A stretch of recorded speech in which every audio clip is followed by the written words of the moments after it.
All right. So, hello, whoever's out there and who finds this video somewhere down the line. Uh, Today we are talking about, or tonight, I'm going to be talking about doppelgangers. And I was going to be cute and leave the video running on the other computer, so it's doppelgangers. But no, the sound is going to drive me crazy, and it'll probably get be very irritating for you people to watch when you do watch this. Anyhow, as I said, today I'm going to be talking about doppelgangers. And yes, there is no hat, but you can see why I tend to wear it because of my wonderful, wonderful hair. But doppelgangers, yeah, they've been around in mythology for quite some time. They come originally out of German mythology, and they are evil, sinister beings that are trying to replace the person they're emulating. And they have become popular in horror movies in particular, horror fiction as well. I have linked to 10 different, or featured rather, so far 10 different short films featuring doppelgangers, widely different takes on them. The one that just got uploaded today over at Terror Titans, called Me and Me. I think I got that title right. Let me just make sure I'm not having a complete brain fart. Yeah, Me and Me. It's from a Japanese artist who has been doing some short films, and Me and Me is perhaps one of his very best so far. Another good one is from Stuart Hamilton. It's the first installment of what I've dubbed the Stuart trilogy, and that's also right there at the top. There's one called Reflection, with the doppelganger coming out of a mirror to attack its victim. Again, very clever approach on the part of the filmmaker, taking good advantage of special effects. And one of my favorite horror short filmmakers, Alex Magana, also entered into the doppelganger arena with a film simply called Doppelganger, which has some very nice doppelganger twists in it. And it's one of the ones there should be a sequel to. There can be at least one sequel. I actually can envision 2 sequels, which is actually something that I thought would be a neat concept for a film or story. Doppelgangers replacing multiple individuals. I love we have seen that, of course, in alien invasion films. Invasion of the Body Snatchers is one. But the idea that kind of has popped into my head, in which Magana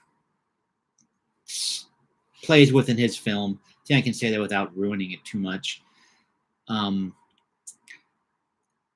doppelganger replaces the husband, or tries to, or actually succeeds eventually, and then doppelganger replaces the wife, and now you've got the 2 doppelgangers, and now the doppelgangers have to compete to achieve whatever goal they had in mind. I don't really know where that story could go. Haven't thought that through, but the concept just appeals to me, that ultimately the doppelgangers that have replaced, they don't know they're one doppelganger doesn't know the other one is a doppelganger, and so they end up at cross purposes, perhaps recruiting family members or family friends, and they then have to identify who the bad person is, and turns out they've both replaced the original persons. I don't know. The basic idea appeals to me. I haven't spent any time thinking about it.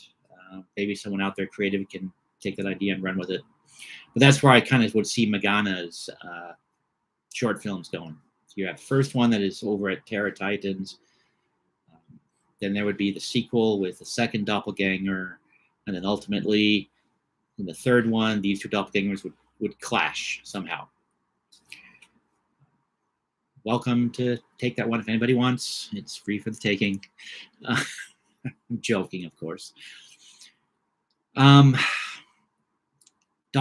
are also useful creatures if you run D&D and other horror yes. The doppelganger took my tongue there, I think. The doppelganger is also a useful creature if you're running D&D or an horror-oriented campaign. In D&D games, in fact, there is an entire species of beings that are called doppelgangers. They're sort of rubbery-skinned creatures with limited telepathic abilities that can assume the form of other humanoids and replace them for whatever nefarious purpose that they have in mind. A little bit like the mythological one, but again, that one I think is in myths is more just a spiritual or demonic creature, whereas these are actual beings. They're a race of creatures. They have villages, presumably, and they spawn somehow, and spawning somehow. Over at the Nulo Games blog, there is a post called Doppelganger Eggs, and that was my idea for where doppelgangers come from, among other things. And all the things I'm referring to, there's links down below. Maybe over here again. I'm backwards. I never can remember quite where the links are going to end up, but they're down below this image or this video. And these D&D doppelgangers, let's get back on topic. They're a race of beings. Personally, I've gotten good use out of them in several different of role-playing game campaigns I've run. I'm a big geek.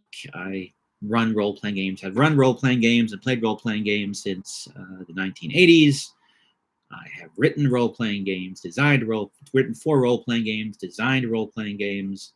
It was my living, actually, or part of my living for about 15 years, and still a sideline, but now it's just more and more fun hobby more than anything else. A fun hobby more than anything else. But in my campaigns, particularly my long-running D&D campaign, and it's literally D&D. This is old D&D. This is back before the foundation of these rules, or before there even was an AD&D or D&D 3rd edition or D20 system. That campaign is set in my version of a world called Mystara. There, the doppelgangers are a society that hires themselves out as either assassins or spies. They serve very elite clientele. They offer their services to very elite clientele, certain evil religions. Their priesthoods will draw upon them to further the goals of whatever nefarious things they're trying to do. In the Mystara campaign, the most recent iteration of my Mystara setting, and I say my Mystara setting because it's very heavily modified from what you'll see in any of the published material, because I can't help myself. You hand me a setting, I will change it. And I let the player characters have impact on things. So the world changes as the game runs. But doppelgangers in this iteration of the setting, they live on an island, they have a village, they have a community. If people can find their way there and hire them, but they better come with good recommendations, or they will not leave the island alive. The player characters in this campaign didn't exactly befriend the doppelgangers, but they convinced them to stay out of global politics for the time being, at least. Another sometimes doppelganger or doppelganger-like creature that I find appealing is Junji Ito's Tomi. I'll talk about Tomi some more one of these days. Tomi is not entirely. It's not never clear exactly what she is. She's either a vengeful spirit that just keeps coming back from the dead. She could be some sort of demonic creature.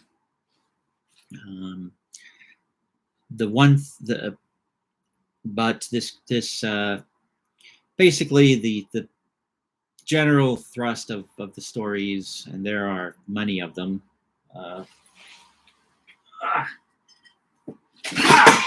Crap, that was not good what just happened there. I'll be right back, people. There is a glass of ice water all over the floor. Let me just go pick up the cup, the glass. I'll be right back. Hey, well, no, that's not gonna. Yeah, well, that's not gonna stand there. Let me clean up the mess. 1 second. This is a professional broadcast, as you can tell. High class, high quality. Everything is always running smoothly.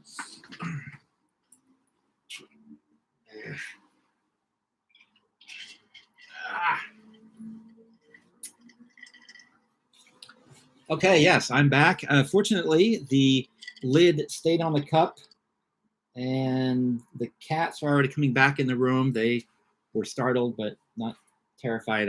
It's just water, so I'll clean the mess later. But another sign that you remember, you've been around. I talked about coffee mugs as one of my first trials for this channel. And I sang the praises of the Bones mug, and I sing the praises again because the lid stayed on. It toppled off the desk. It fell on the floor. It bounced. Some liquid spilled out of this hole, but now it's dark too. Anyhow, I highly recommend the Bones mug. Let's put it there. Maybe I won't knock it down again. I was grabbing this book. All the Tomy stories that Junji Ito did. It was his first major character. Has been adapted into a whole slew of movies. But the character basically drives men crazy with lust and just desire to possess her. Either it varies on occasion what causes it or why, but generally it's well, not generally, but better than half, it's the guy that is essentially being punished for being he deserves what he gets. Mostly, well, he murders Tomy at some point in the story, and she then comes back in some fashion. But one thing that happens over the course of the story or stories is that you end up with multiple Tomys running around. In fact, there's one story where literally dozens of them come out of a lake because one of her killers chopped her body up and tossed it into this lake. And dozens of Tomys regrow from the pieces, and they all come out of the lake and they wander off into the countryside and spread out across Japan to presumably continue their sort of evil ways. She's the ultimate malignant narcissist, basically. Like I said, unless she is some sort of demon or vengeful spirit, or it's never really explained exactly what she is.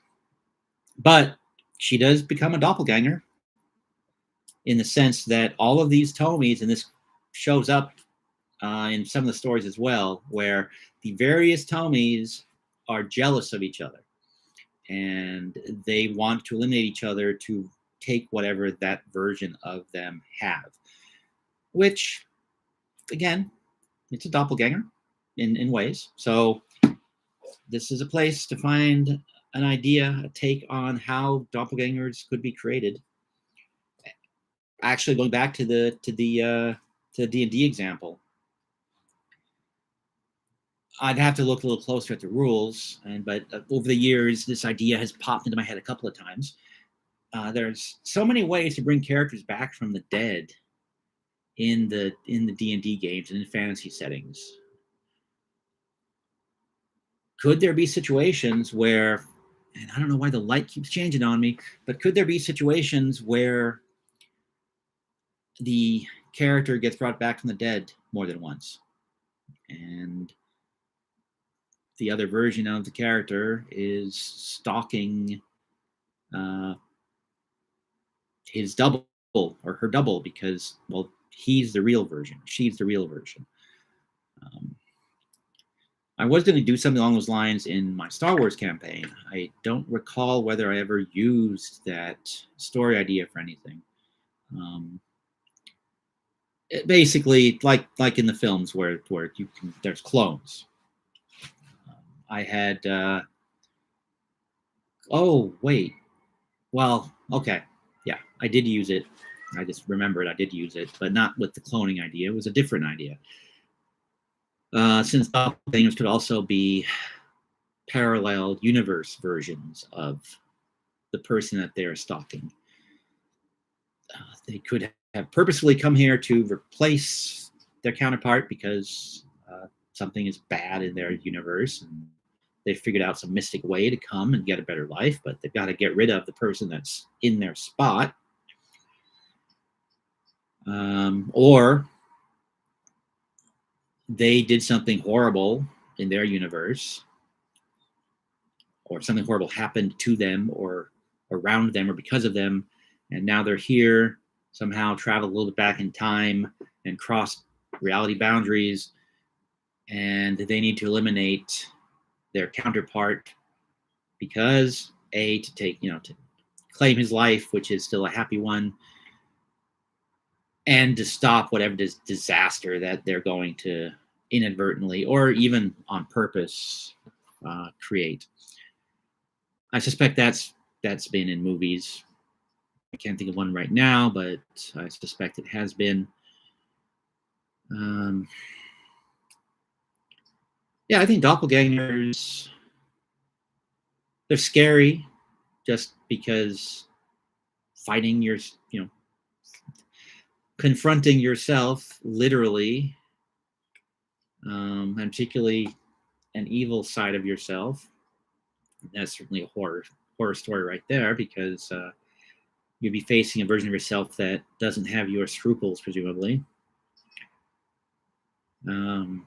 Yet still probably knows all your weaknesses, all your secrets, knows how to exploit them, exploit you. And then you got to try to beat this creature.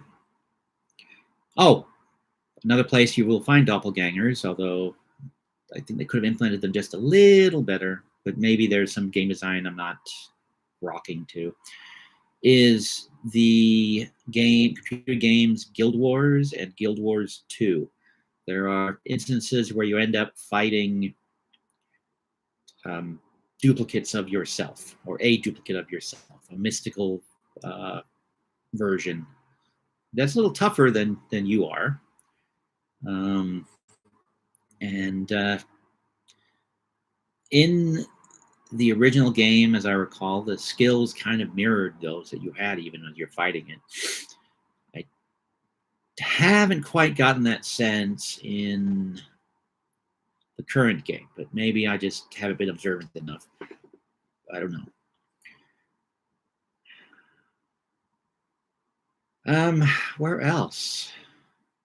Well, there's Fae that are doppelgangers, so, and that's, maybe that's what Tomi is, just to come back to that one.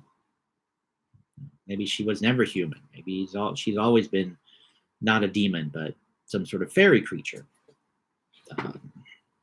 Maybe that's what doppelgangers are or can be. Well, they can be, because changelings. Although those aren't quite doppelgangers, they're just babies being replaced. But you got to be a pretty damn bad parent if you don't recognize that, hey, wait, my baby is looking different. What the hell just happened? So changelings, doppelgangers, same thing, or at least same concept, same imaginary concept. One hopes it's an imaginary concept. Yeah. All right. I think I've exhausted this topic, but I do recommend that you click on the links down below. Go watch those short films. I think the longest one is probably about 10 minutes, so it won't take a whole lot of your time. There's, like I said, there's 10 of them over at Terror Titans. There's a couple of Shades of Grey as well that I have linked to. I would also encourage you to go take a look at the role-playing game material at the New Low Games blog. I'm always happy to entertain feedback if someone has comments on that material. None of it has yet to be incorporated into any published products. It will happen someday, but not just yet. So if you read it, you like it, you use it, give me feedback. If we take it into account, we'll give you a thank you credit. And that's the end of the Doppelganger talk. Just two little pieces of business before I call it quits for this broadcast. Like I said, I'm not wearing a hat.